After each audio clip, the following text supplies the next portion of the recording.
In retail, it's all about finding out who your customer is and giving them what they want. Shein's unique on-demand business model, the way we have an engaging web app, the way that we can leverage trends and customer feedback in a rapid and dynamic way, all of those things allow us to be so customer-centric, and it's that which has driven our growth. E-com is great. It's got great efficiency gains. It can surface products. It can connect people who don't have access to large retail centers. But it has this experience gap. When you go into the best physical retail stores, you can really see a collection of clothes. You can see garments on a model. You can maybe interact with a fantastic salesperson that's going to encourage your look. E-commerce has struggled to replicate that. And I think that's what we're trying to do.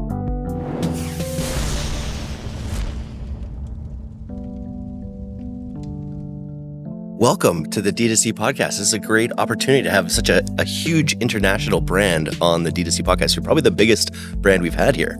Well, it's great to be here. We're really excited to be at ShopTalk. It's just such a wonderful opportunity to meet people, and we're really glad to engage with your audience. Yeah, you've experienced incredible rapid global expansion, valued at a $64 billion mark, which is just amazing.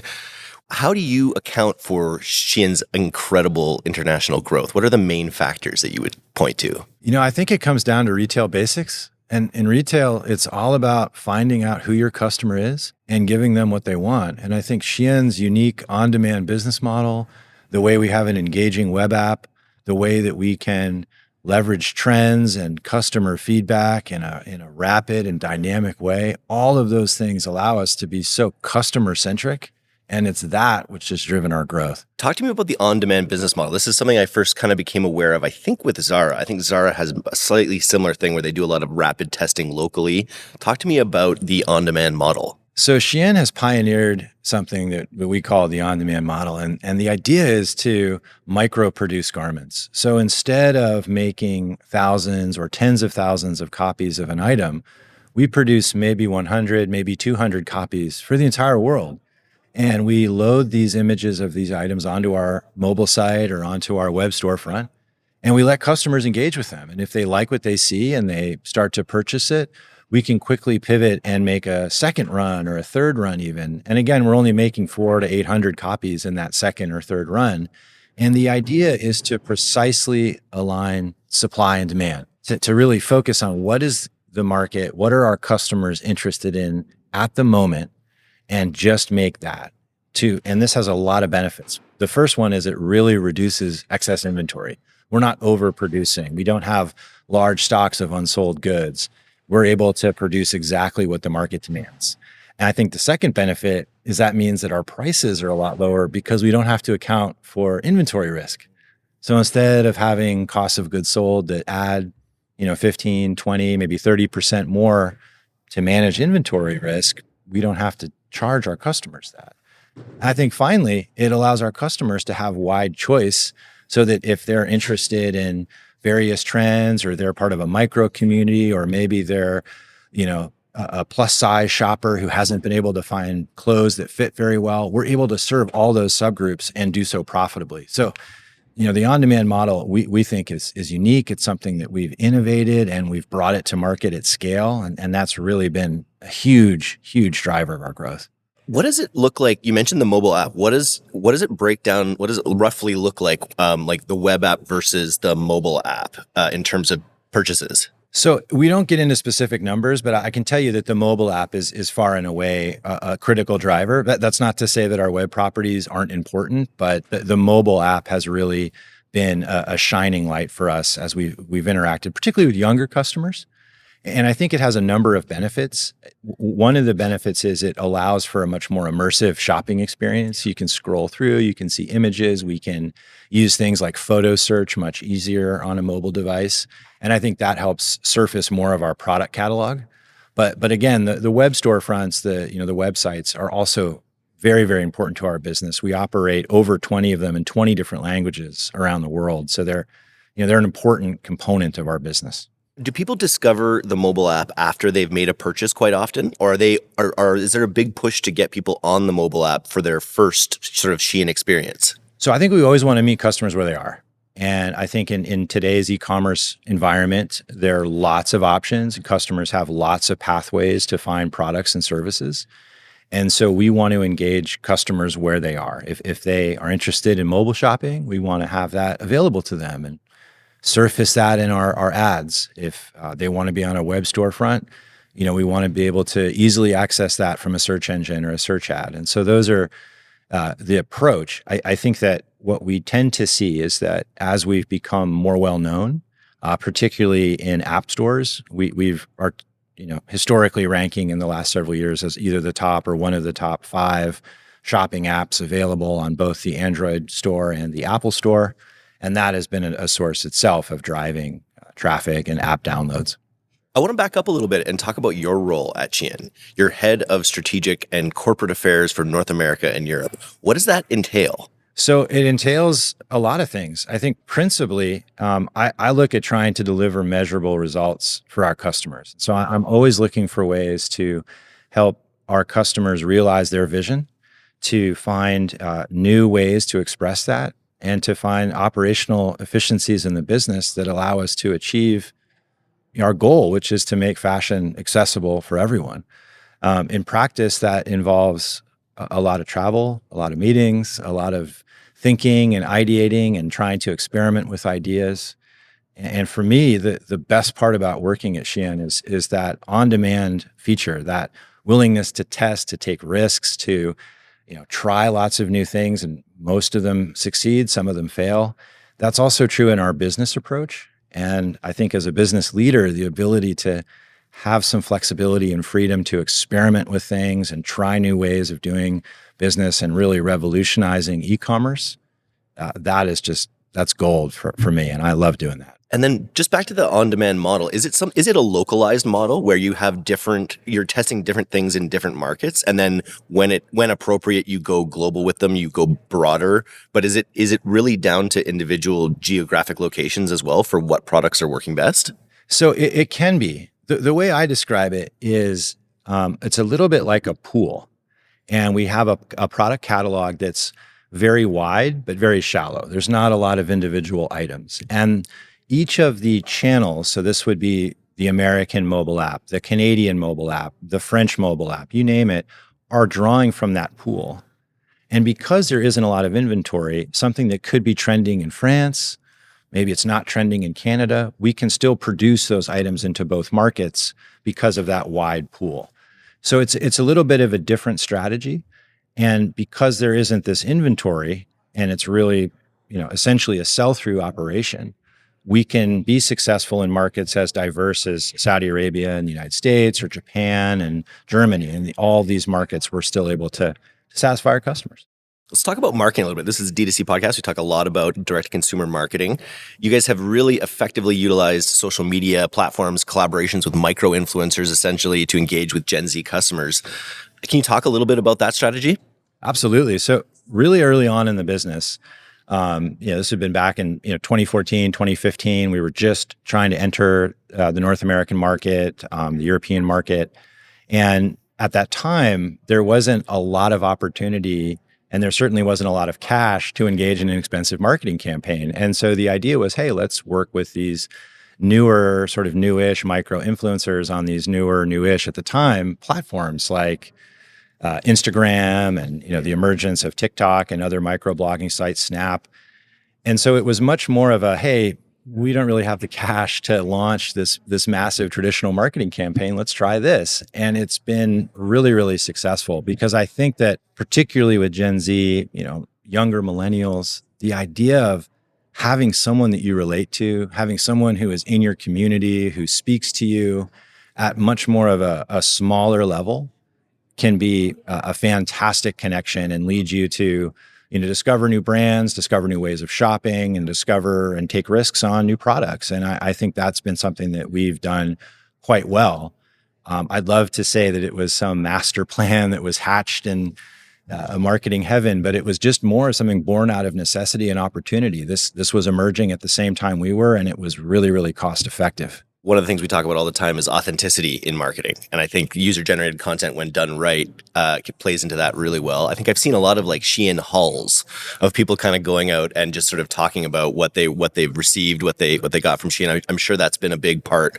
So user-generated content is a huge part of that micro-influencing strategy. I'm so glad you brought that up, because I think that illustrates the effectiveness of the strategy. So we would potentially engage with an influencer, a micro influencer. We would usually exchange, in the early days, product for airtime, but that would have these organic effects in the in the social media ecosystem. So people would want to emulate what they saw their influencer doing.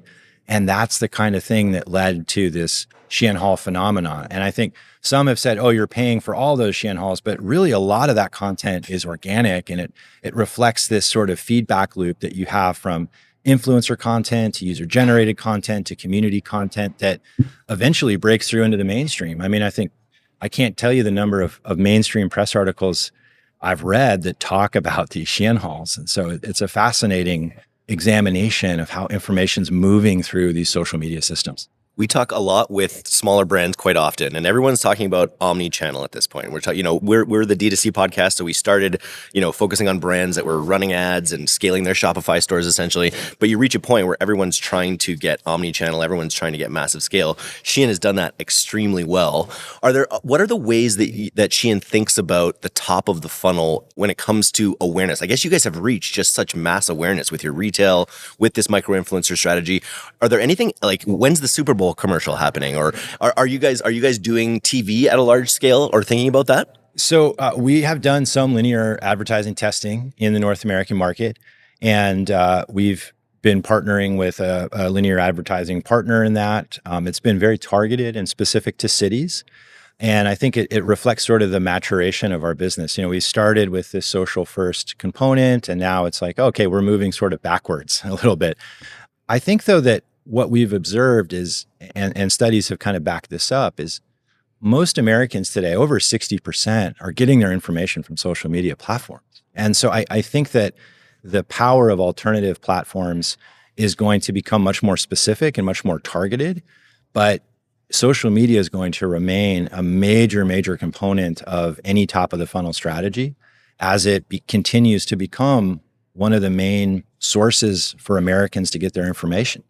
I used to work in the app space, and talking about just being in the charts, being the top of the charts, one of the most downloaded apps, that's got to be a huge source of top of funnel awareness as well. It's just like, what is this? You look on it, you're looking for a new app, see what the top one is, you get it, and then you're kind of drawn into this world. That's got to be a huge part of your top of funnel strategy as well. And it's reinforcing because you're looking at platforms that are top of funnel. So this would be TikTok, Instagram, other social media platforms. They're usually top of funnel for most downloaded apps. They're typically featured on best of apps. And so you're going to have users who are going to engage with those. And if your content is on those apps, you're going to be able to reach customers much more effectively as they begin to interact with their mobile device. I actually haven't downloaded the Shein app. I should have before this. I did just randomly the other day download the Temu app, and they were doing, I know totally different companies, but they were doing so much to gamify the experience. When it came to making my first purchase, they were offering free things. I'm not sure if this is part of your purview, but are you guys doing much to sort of gamify that app experience? The way we talk about it is audience engagement or customer engagement, and that can include elements of gamification. So, I don't know anything about the Temu app. I haven't downloaded it myself, but the Shein app, when you do download it at first time, you are invited to participate in some fun activities that will get you coupons or additional points. You can also earn those points through other activities on the app, such as leaving a review with a photograph. And the idea is to have customers have an experience when they come to an e-commerce site. And I think we've recognized for several years now that e-com is great. It's got great efficiency gains. It can surface products. It can connect people who don't have access to large retail centers. But it has this experience gap. When you go into the best physical retail stores, you can really see a collection of clothes. You can see garments on a model. You can maybe interact with a fantastic salesperson that's going to encourage your look. And e-commerce has struggled to replicate that. And I think that's what we're trying to do, is to create something that is a shopping-friendly, browsing friendly, engaging shopping experience. So I don't know that gamification itself is the strategy. It's much broader than that. It's trying to create a future for e-commerce shopping. It's a good way to put it. Yeah, it's like that retail experience isn't really a game. It's just an engaging, And one of the things I've talked a lot about at this show is the role of AI in situations like that. Whether you come to a store and you have a concierge who knows your past purchases and is directing you in new ways. How is Shein thinking about the integration of AI into the customer experience? So I think stepping back, it's really important, and I think your users would be interested in this to really be clear about what we're talking about when we talk about AI. I mean, I think us in the industry, we go to these conferences, and it's every fourth word is AI, and then maybe every fifth word is agentic, and then you're lost. So Shein, when it was founded, has always been a digital native company, and because of that, we've been able to leverage technologies like machine learning, recommender systems, to enhance personalization, to enhance audience segmentation and engagement, but also to optimize our supply chain. So in that sense, we've really had a lot of experience with what I think many people today would consider earlier generations of AI. And it's put us into a unique perspective of what AI is and what it is not. And I think what we've seen is that it's most useful as an augmentation solution where it comes alongside a human designer, it comes alongside a customer, and it helps them surface something or express themselves. But in terms of these full stack solutions or these replacement solutions, I think that is probably in the future if it exists at all. But today it's much more about like we have a specific problem. Here is an AI solution that will make it more efficient. Yeah. And I think that's a great answer too, because you think about like Photoshop did that for photographers. Like we've done that all along the way. This idea that humans are going to be replaced from the process is probably overstated, considering technology has only ever just helped us with efficiency gains. Yeah, I think it's a great way to look at it. And so the way we're approaching AI with that mindset of this augmentation is as solutions that can help customers. So this is ways to navigate our product catalog more efficiently. The recommender system I mentioned earlier is a great example of that. When customers interact with the site, the next time they visit, the site's going to be more tailored to them. And over time, that tailoring gets better and better and better, much like your Netflix queue. I think the other one is photo search. We've launched a photo search capability on our app 2 years ago. You can take a photo of that fit you think is fire, and it will surface items in our catalog that will match that or at least complement it. And I think those are the types of solutions that you're seeing real benefits to today. Fashion brands at scale, like Shein, have faced scrutiny regarding their environmental impact. Circularity. I saw when I was going on your LinkedIn, I saw circularity as a big focus for you. So what initiatives has Shein implemented to address concerns around environmentalism? I think that the industry itself is facing a real, both an opportunity and a challenge. And we are keenly aware as a company that our business model has impacts. We're also keenly aware that our innovative spirit and our commitment to these causes is something that can really contribute to the industry as a whole. And so we've got so much going on the circularity front. I'll just highlight a couple things that I'm personally really excited about. The first one is around our retail exchange program. So we launched in the United States last year, a resale exchange program. This is peer-to-peer. It's accessible to everyone via our app, and it allows you to take your pre-loved Shein clothes and to sell them to other Shein customers. So not only are you contributing to circularity, but you're also potentially earning back a little money that you spent on those items, and you're extending their life. And we've had over 5 million Americans sign up for that. And it's just a great program, and it reflects how we can use our tech stack and our reach to engage more people in circularity. I think a second item that I'm super excited about right now is in textile to textile recycling. So we've been working with a university in China, Dongguan University, to develop something that makes polyester-based clothes, and a lot of our collection is poly-based, fully recyclable the way you would recycle a water bottle today. You toss it in the blue bin and, it goes off and has multiple lives as a bottle in the future. And we've been able to demonstrate that together with Dongguan, industrial scale capability to recycle garments. And we were able to scale this from just a test batch in 2023 to hundreds of tons of material in 2024. and we're starting to use it in our own product mix. And I think this is something that's very, very exciting. It's this investment in material science. And it's one of the benefits of being a company of our scale, because we have this massive partnerships with third-party contract manufacturers all over the world. We can test this stuff and see how it works in real-time conditions so that we can give customers affordable, accessible, and circular clothes, not just very expensive green capsule collections. Nice. 2025, there are a number of global challenges emerging out of the US and globally. What are some of the primary challenges that you, in your role, anticipate regarding today's climate, with maybe tariffs, any of these things? What are you guys thinking about? I think it's totally fair to say that the macro environment right now is really, really frothy. There's lots that's going on, and I think it makes it challenging to have a single projection or prognosis as to where things are headed. Yeah. I think that what we're focusing on as a business is maintaining our agility.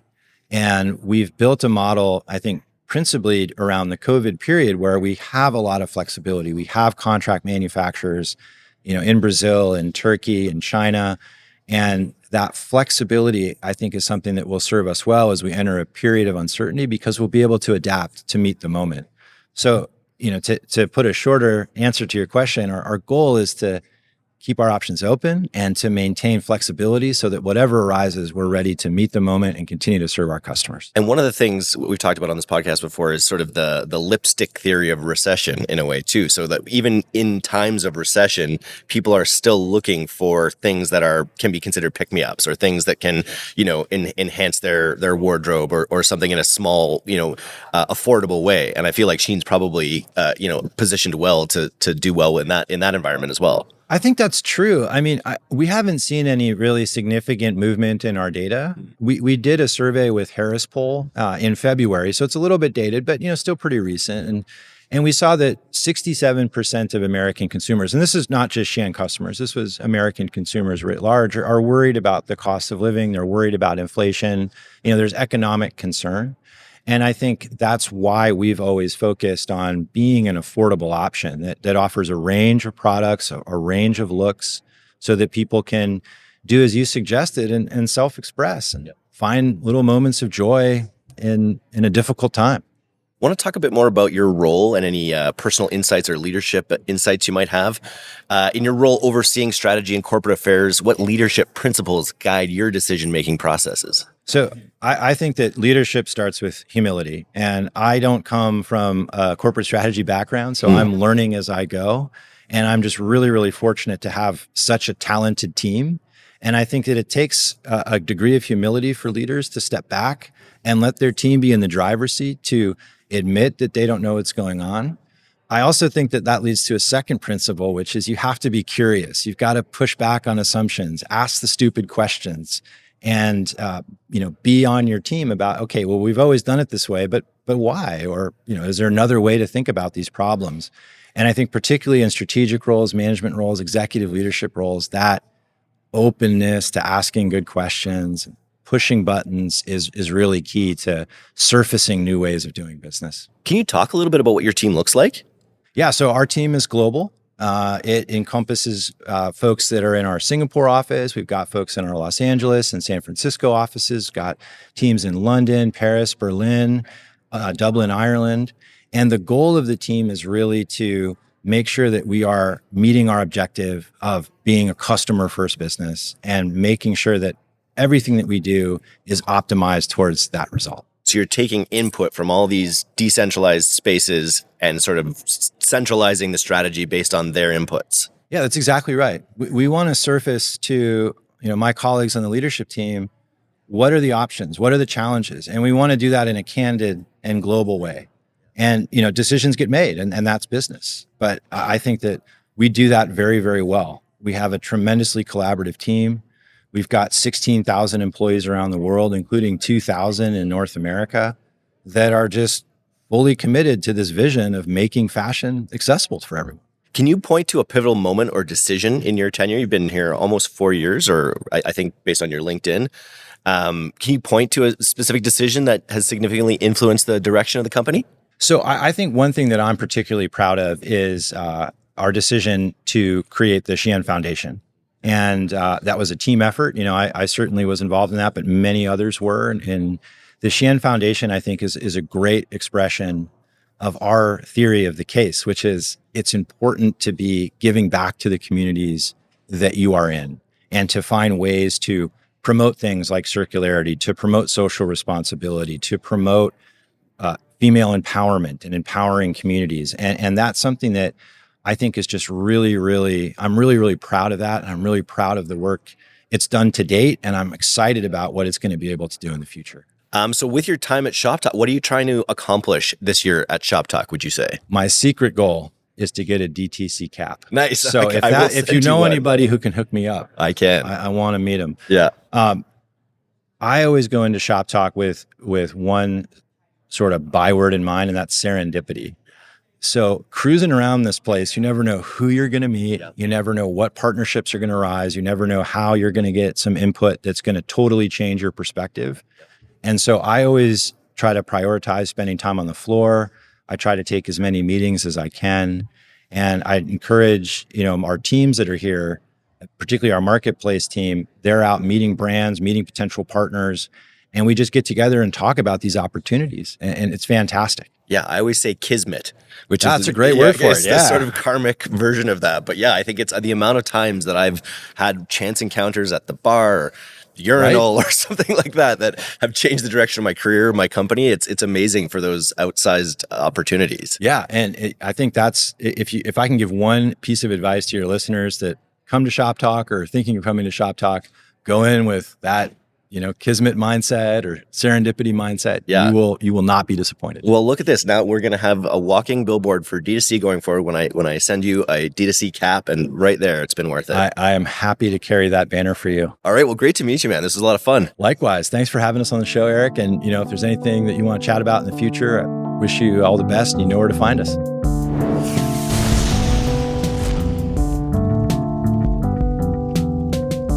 Thanks so much for listening to today's episode.